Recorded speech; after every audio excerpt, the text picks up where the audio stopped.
In this exercise, we'll be looking at how to add flare and shorten your existing pant block using techniques that you've already learnt for skirt, adding flare to your skirt, and the same techniques that you would use to add flare to a bodice or even a sleeve. Okay, so the first thing we want to do is to shorten our pant before we add the flare to the sides. So we'll be measuring up 15 centimetres from the bottom. I'm starting on the front leg, measuring up 15 centimetres on both sides. And remembering that whatever we do to the front, we need to do to the back also. So I'll do that after, starting with our 15 and then marking that across. And I'm extending out the sides to meet where the flare will be. Now, we're going to add the flare, but before we add it, we need to decide how much flare we're adding. I like to make my patterns a little bit more physical in the sense that I can see how they might behave once they're garments. So I'm going to measure the existing hem. So adding the front measurement to the back measurement brings me to 44.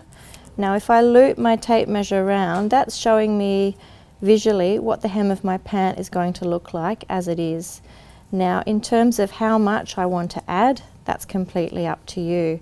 I think I would like to bring my pants to roughly this size, which is 65 centimetres.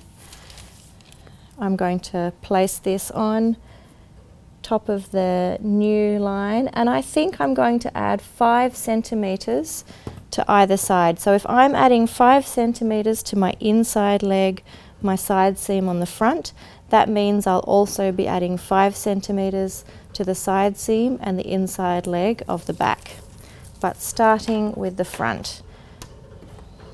And a reminder that I'm using pen for the benefit of you folks at home on your screens.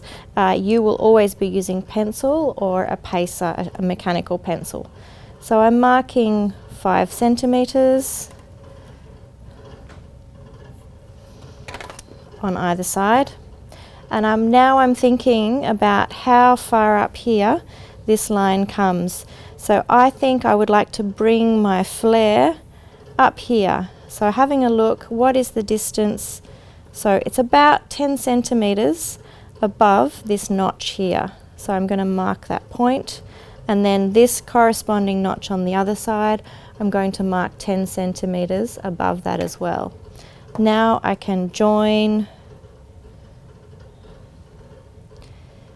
here up to here, and I'm not bringing my line all the way to the edge. I'm going to leave that because at this junction here we need to make sure that we smooth that line, smoothing the flare into the existing rather than bringing it to a point.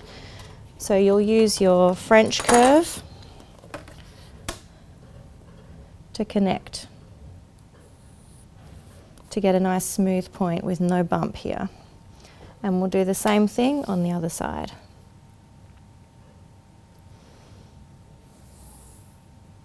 Stopping a couple of centimetres and then using a slightly flatter section on my French curve to connect these two lines.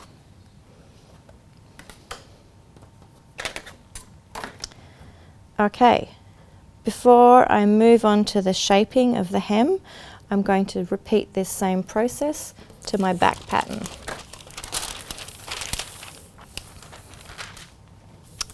So we've decided to shorten by 15 centimetres.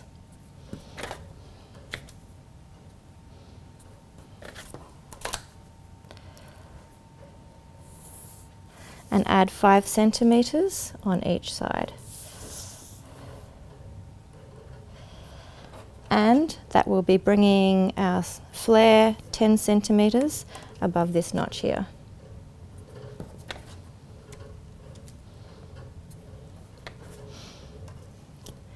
Connecting the 2 points and stopping a couple of centimetres before, and doing the same thing on this side. using my French curve to connect these two lines smoothly.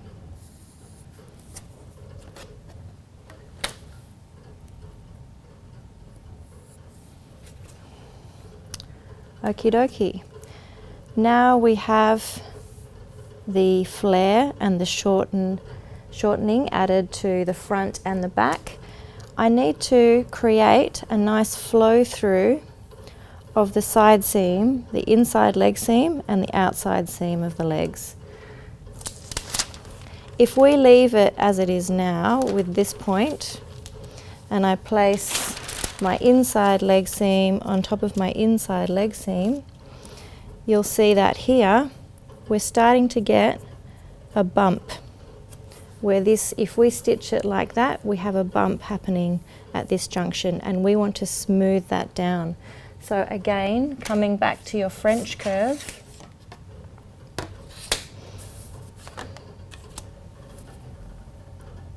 place the French curve on top like that. Now I've reshaped the side seam on my front leg, but obviously on the back leg I need to trace that through so that I can see it on the back as well.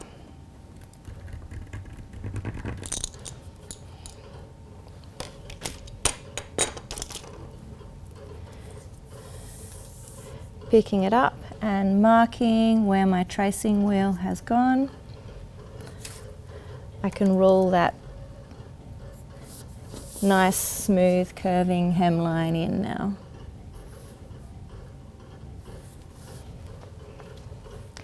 Okay, so we've done the inside and now we need to do the hem shaping on the outside leg.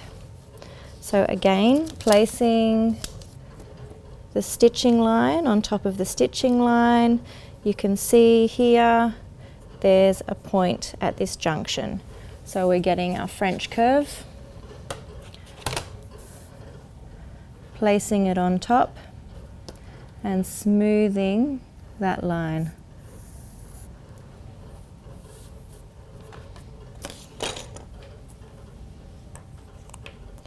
And before I lift it off, I'm going to use the tracing wheel to transfer that new line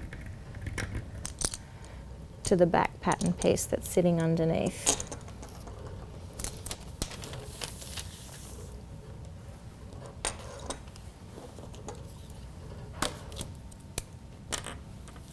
And looking very closely at my tracing wheels, tracing wheel marks, and tracing that around. Because I'm using pen, that means I can't rub out my extra marks that I've got from my working. But you guys, as you're working, you will make sure that you rub out the marks as you don't need them, so that you don't confuse yourself when you're adding seam allowance later. Okay, the last thing I would like to do to these patterns before I add seam allowance and cut them out and finish the labeling is to transfer these notches onto the new side seams.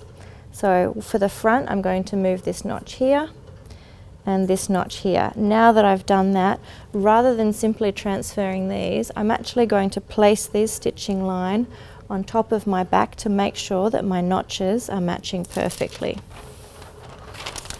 So overlapping the stitching line for the hem, placing that stitching line on top, and then using my tracing wheel again to transfer that new notch position to here, and on the back placing the hem on top of the hem and bringing the stitching line in line with each other and transferring that new notch position to the back. Okay, now I've added the flare, I've shortened it, I've created a beautiful flow through and a hem shaping. I'm also confident that my pattern is balanced, that I've added the same amount to the front and the back, and I've shortened the same amount on the front and the back, and now they're ready to add seam allowances, hem allowance. I've already got my grain lines and finish with the labeling. A quick note, When we're adding flare, the more flare you add, the more curve you get in your hem. We have a little bit of curve starting to appear in the side of our hems here, but I think this amount of curve is okay for us to still have a 2 centimetre turn for the bottom of our hem. If you add more flare, you start to get more curve. That means that you'll need to either use a very small hem like a roll hem, or you'll need to create a separate facing piece to finish the hem of your pant.